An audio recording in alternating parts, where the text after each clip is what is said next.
एक तितिक्षु ब्राह्मण का इतिहास। श्री सुखदेव जी कहते हैं कि परीक्षित, वास्तव में भगवान की लीला कथा ही श्रवण करने योग्य है और वे ही प्रेम और मुक्ति के दाता है।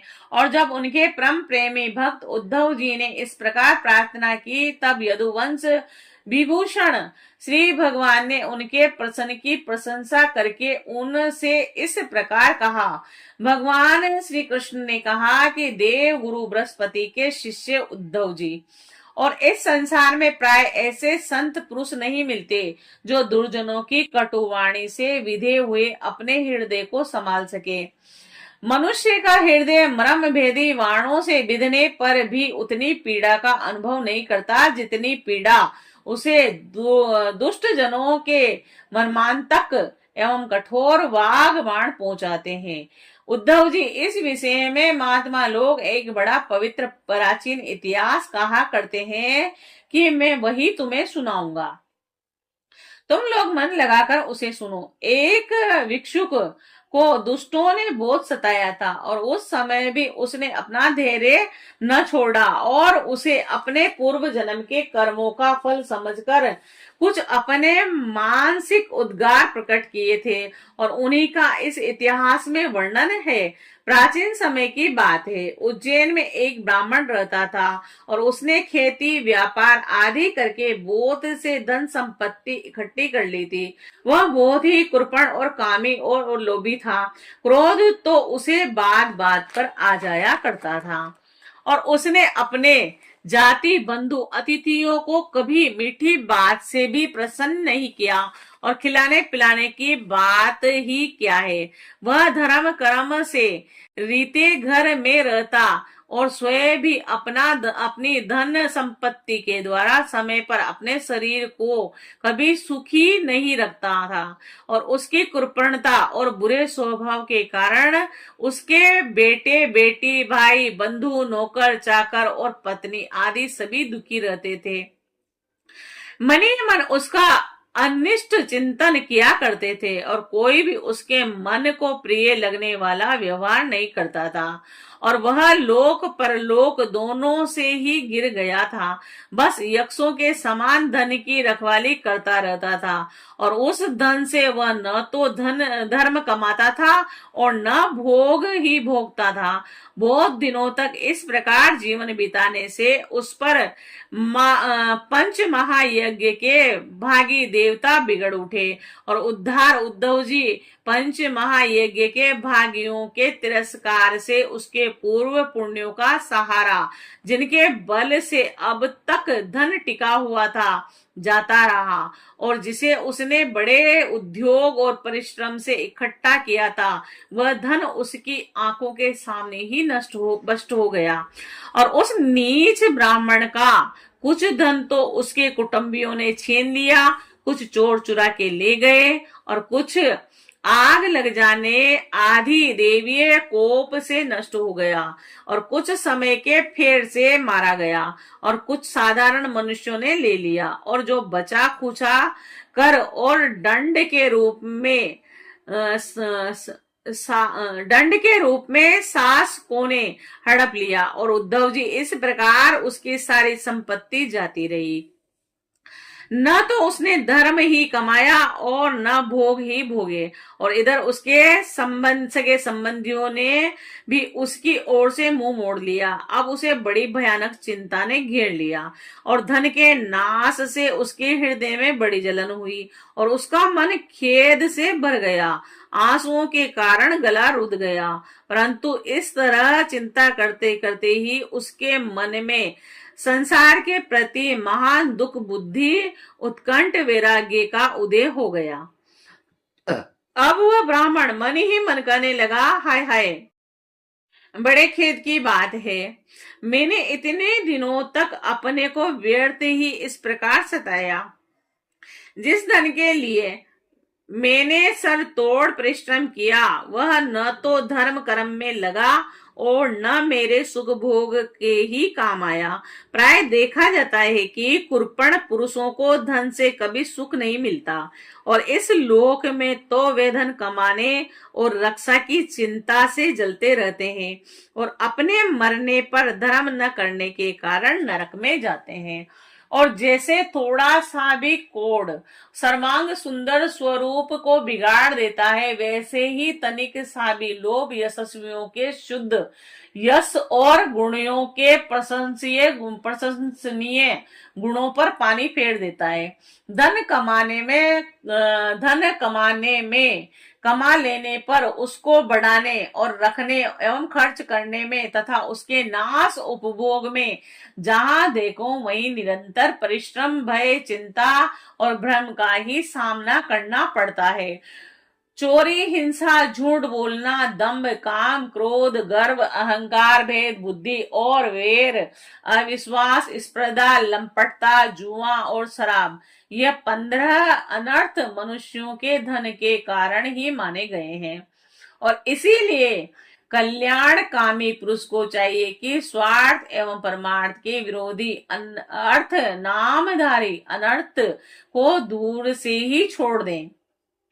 भाई बंधु, स्त्री पुरुष, माता पिता, सगे संबंधी जो स्नेह बंधन से बंधकर बिल्कुल एक हुए रहते थे, वे सबके सब कोड़ी के कारण इतने फट जाते हैं कि परंतु एक दूसरे के शत्रु बन जाते हैं और ये लोग थोड़े से धन के लिए भी दुभुक्ष और क्रुद्ध हो जाते हैं। बात की बात में सौहार्द संबंध छोड़ देते हैं और लांग डांट रखने लगते हैं और एकाएक प्राण लेने देने पर उतारू हो जाते हैं और यहाँ तक कि एक दूसरे का सर्वनाश कर डालते हैं। देवताओं के भी प्रार्थनीय मनुष्य जन्म को और उसमें भी श्रेष्ठ ब्राह्मण शरीर प्राप्त करके जो उसका अनादर करते हैं और अपने सच्चे स्वार्थ परमार्थ का नाश करते हैं, वे अशुभ गति को प्राप्त होते हैं और यह मनुष्य शरीर मोक्ष और स्वर्ग का द्वार है। और इसको पाकर भी ऐसा कौन बुद्धिमान मनुष्य है जो अनर्थों के धाम धन के चक्कर में फंसा रहे। जो मनुष्य देवता, ऋषि, पितर, प्राणी, जाति, भाई, कुटुंबी और धन के दूसरे भागीदारों को उनका भाग देकर संतुष्ट नहीं रखता और न स्वयं उनका भोग करता है, वह यक्ष के समान धन की रखवाली करने वाला कुर्पण तो अवश्य ही अधोगति को प्राप्त होता है। मैं अपने कर्तव्य से युक्त हो गया हूँ और मैंने प्रमाद में अपने आयु, धन और बल पौरुष खो दिए और विवेकी लोग जिन साधनों से मोक्ष तक प्राप्त कर लेते हैं, उन्हीं को मैंने धन इकट्ठा करने की व्यर्थ चेष्टा में खो दिया। अब बुढ़ापे में मैं कौन सा साधन करूंगा। मुझे मालूम नहीं होता कि बड़े बड़े विद्वान भी धन की व्यर्थ तृष्णा से निरंतर क्यों दुखी रहते हैं। होना हो अवश्य ही यह संसार किसी की माया से अत्यंत मोहित हो रहा है। यह मनुष्य शरीर काल के विकराल गाल में पड़ा हुआ, इसको धन देने वाले देवताओं और लोगों से, भोग वासनाओं से और उनको पूर्ण करने वालों से तथा पुनः जन्म मृत्यु के चक्कर में डालने वाले सकाम कर्मों से लाभ ही क्या। इसमें संदेह नहीं कि सर्व देव स्वरूप भगवान मुझ पर प्रसन्न है, तभी तो उन्होंने मुझे इस दशा में पहुंचाया है और मुझे जगत के प्रति यह दुख बुद्धि और वैराग्य दिया है। वस्तुतः वैराग्य ही इस संसार सागर से पार होने के लिए नौका के समान है।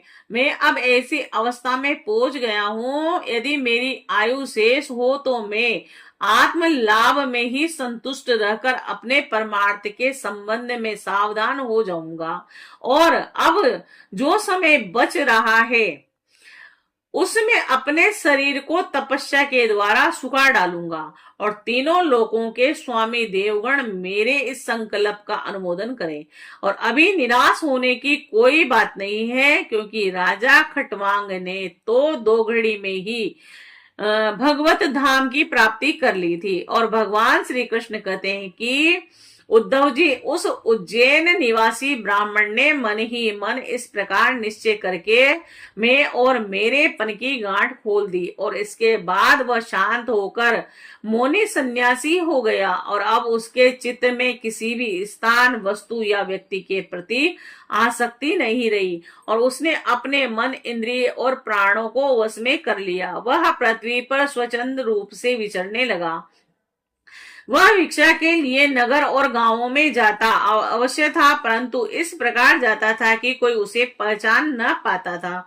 और उद्धव जी, वह भिक्षुक अवधूत बहुत बूढ़ा हो गया था, और दुष्ट उसे देखते ही टूट पड़ते और तरह तरह से उसका तिरस्कार करके उसे तंग करते। कोई उसका दंड छीन लेता, तो कोई उसका भिक्षा पात्र ही झपट लेता, तो कोई कमंडल उठा ले जाता, तो कोई आसन, रुद्राक्ष माला, कंधा ही लेकर भाग जाता, तो उसकी लंगोटी और वस्त्र को ही इधर उधर डाल देते, और कोई कोई तो वे ऐसे वस्तुएं देखकर और कोई दिखलाकर फिर छीन लेते। और जब वह अवधूत मधुकरी मांग कर लाता और बाहर नदी तट पर भोजन करने बैठता, तो पापी लोग कभी उसके सिर पर मूत देते, तो कभी थूक देते।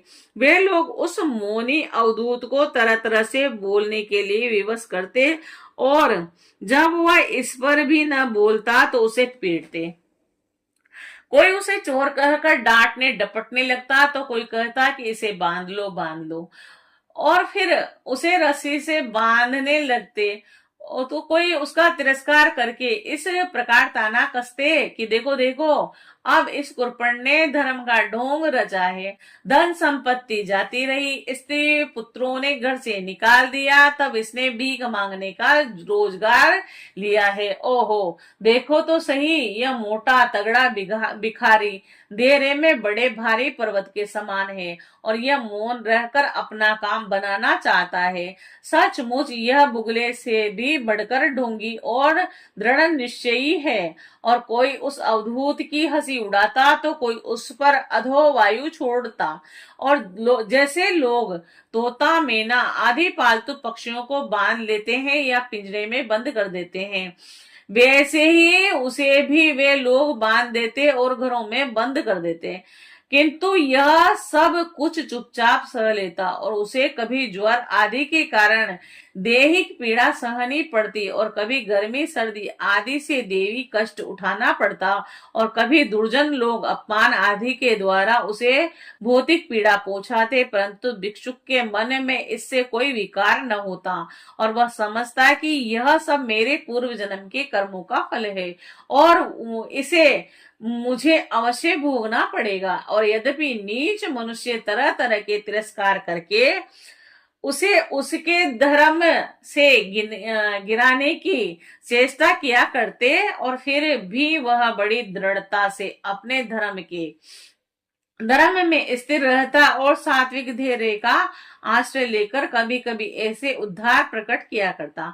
ब्राह्मण कहता, मेरे सुख अथवा दुख का कारण न यह मनुष्य है, न देवता, और न शरीर है, न ग्रह, कर्म एवं काल आदि ही हैं, और श्रुतियां और महात्मा जन मन को ही इसका परम कारण बताते हैं, और मन ही इस सारे संसार चक्र को चला रहा है, और सचमुच यह मन बहुत बलवान है, और इसी ने विषयों और उनके कारण गुणों और उनसे संबंध रखने वाली वृत्तियों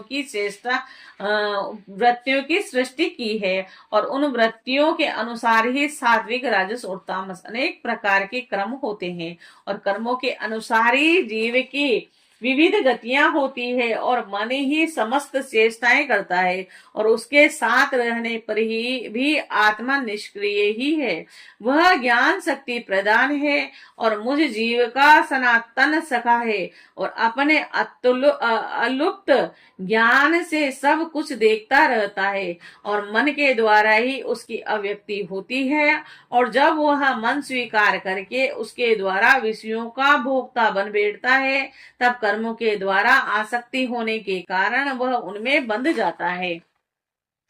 दान, अपने धर्म का पालन, नियम एवं वेदा अध्ययन, सत्कर्म और ब्रह्मचार्य आदि श्रेष्ठ व्रत, इन सब का अंतिम फल यही है कि मन एकाग्र हो जाए और भगवान में लग जाए। मन का समाहित हो जाना ही परम योग है, और जिसका मन शांत और समाहित है उसे दान आदि समस्त सत्कर्मों का फल प्राप्त हो चुका है। अब उसमें कुछ लेना देना बाकी नहीं है। और जिसका मन चंचल है अथवा आलस से अभिभूत हो रहा है, उसको इन अनादि शुभ कर्मों से अब तक कोई लाभ नहीं हुआ है। सभी इंद्रियां मन के वश में है और मन किसी भी इंद्रिय के वश में नहीं है। और यह मन बलवान है से भी बलवान अत्यंत भयंकर देव है, और जो इसको अपने वश में कर लेता है वही देव देव इंद्रियों का विजेता है। और सचमुच मन बहुत बड़ा शत्रु है और इसका आक्रमण असहाय है। यह बाहरी शरीर को ही नहीं, हृदय आदि मर्म स्थानों को भी भेदता रहता है, और इसे जितना बहुत ही कठिन है। मनुष्यों को चाहिए कि सबसे पहले इसी शत्रु पर विजय प्राप्त करे, परंतु होता यह है कि मूर्ख लोग इसे तो जीतने का प्रयत्न करते नहीं और दूसरे मनुष्यों से झूठ मूठ झगड़ा बखेड़ा करते रहते हैं, और इस जगत के लोगों को ही मित्र शत्रु उदासीन बना लेते हैं, और साधारणतः मनुष्य की बुद्धि अंधी हो रही है। तभी तो वे इस मन कल्पित शरीर को मैं और मेरा मान बैठते हैं, और फिर इस भ्रम के फंदे में फंस जाते हैं कि यह मैं हूं और यह दूसरा है। और इसका परिणाम यह होता है कि वे इस अत्यंत आज्ञा अज्ञान अंधकार में ही भटकते रहते हैं। यदि मान ले कि मनुष्य ही सुख दुख का कारण है, तो भी उससे आत्मा का क्या संबंध, क्योंकि सुख और दुख पहुंचाने वाला भी मिट्टी का शरीर ही है और भोगने वाला भी। और कभी भोजन आदि के समय यदि अपने दांतों से ही अपनी जीभ कट जाए और उससे पीड़ा होने लगे तो मनुष्य किस पर क्रोध करेगा। यदि ऐसा मान ले कि देवता ही सुख के कारण है, तो भी इस दुख से आत्मा की क्या हानि, क्योंकि यदि दुख के कारण देवता है तो इंद्रियाभिमानी देवताओं के रूप में उनके भोक्ता भी तो वही हैं, और देवता सभी इंद्रियों में एक है, और जो देवता एक शरीर में है वही दूसरे में भी। और ऐसी दशा में यदि अपने ही शरीर के किसी भी अंग से दूसरे अंग को चोट लग जाए तो भला किस पर क्रोध किया जाए। यदि ऐसा माने कि आत्मा ही सुख दुख का कारण है, तो वह तो अपना आप ही है और कोई दूसरा नहीं, क्योंकि आत्मा से भिन्न कुछ और है ही नहीं। यदि दूसरा कुछ प्रतीत होता है तो वह मिथ्या है, और इसीलिए न सुख है न दुख है। फिर क्रोध कैसा? क्रोध का निर्मित क्या है? यदि ग्रहों को सुख और दुख का निर्मित माने तो उनमें भी अजन्मा आत्मा की क्या हानि, और उनका प्रभाव भी जन्म मृत्युशील शरीर पर ही होता है। ग्रहों की पीड़ा तो उनका प्रभाव ग्रहण करने वाले शरीर को ही होती है, और आत्मा उन ग्रहों और शरीर से सर्वथा परे है। तब भला वह किस पर क्रोध करे? यदि कर्मों को ही सुख दुख का कारण माने तो उनसे आत्मा का क्या प्रयोजन, क्योंकि वे तो एक पदार्थ के जड़ और चेतन हैं, और उभय रूप होने पर ही हो सकते हैं। और जो वस्तु विकार युक्त और अपना हिताहित जानने वाली होती है उसी से कर्म हो सकते हैं। अतः वह विकार युक्त होने के कारण जड़ होनी चाहिए, और हिताहित का ज्ञान रखने के कारण चेतन, किंतु देह तो अचेतन है और उसमें पक्षी रूप से रहने वाले आत्मा सर्वथा निर्विकार और साक्षी मात्र है, और इस प्रकार कर्मों का तो कोई आधार ही सिद्ध नहीं होता। फिर क्रोध किस पर करें? यदि ऐसा माने कि काल ही सुख और दुख का कारण है, तो आत्मा पर उसका क्या प्रभाव, क्योंकि काल तो आत्म स्वरूप ही है। और जैसे आग को आग नहीं जला सकती और बर्फ को बर्फ नहीं गला सकती, वैसे ही आत्मा स्वरूप काल अपने आत्मा को ही सुख दुख नहीं पहुंचा सकता। और फिर किस पर क्रोध किया जाए। आत्मा शीत उष्ण और सुख दुख आदि द्वंद्वों से अर्थात अतीत है। आत्मा प्रकृति के स्वरूप धैर्य कार्य ले संबंध और गंध से भी रहित है और उसे कभी कहीं किसी के द्वारा किसी भी प्रकार से द्वंद्व का स्पर्श ही नहीं होता। वह तो जन्म मृत्यु के चक्कर में भटकने वाले अहंकारों को ही होता है। और जो इस बात को जान लेता है वह फिर किसी भी भय के निर्मित से भयभीत नहीं होता। बड़े बड़े प्राचीन ऋषि मुनियों ने इस परमात्म निष्ठा का आश्रय ग्रहण किया है और मैं भी इसका आश्रय ग्रहण करूंगा। और मुक्ति तथा प्रेम के द्वारा भगवान के चरण कमलों की सेवा के द्वारा ही इस दुरत अज्ञान सागर को अनायास ही पार कर लूंगा। फिर भगवान श्री कृष्ण कहते हैं कि उद्धव जी, उस ब्राह्मण का धन क्या नष्ट हुआ कि उसका सारा क्लेश ही दूर हो गया। अब वह संसार से विरक्त हो गया था और संन्यास लेकर पृथ्वी में स्वच्छंद विचर रहा था। और यद्यपि दुष्टों ने उसे बहुत सताया फिर भी वह अपने धर्म में अटल रहा और तनिक भी विचलित न हुआ। और उस समय वह मौनी अवधूत मन ही मन इस प्रकार गीत गाया करता था।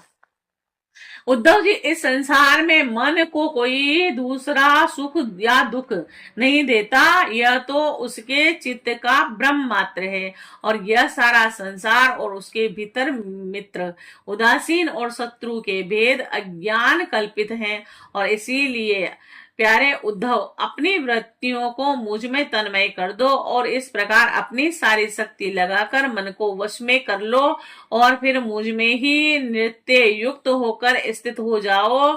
और बस सारे योग साधन का इतना ही सार ग्रहण है। और यह भिक्षुक का गीत क्या है? मूर्तिमान ब्रह्म ज्ञान निष्ठा ही है। जो पुरुष एकाग्र चित्त से इसे सुनता है, सुनाता है, धारण करता है, वह कभी सुख दुख आदि द्वंद्वों के वश में नहीं होता और उनके बीच में भी कभी वह सींग के समान दहाड़ता रहता है। जय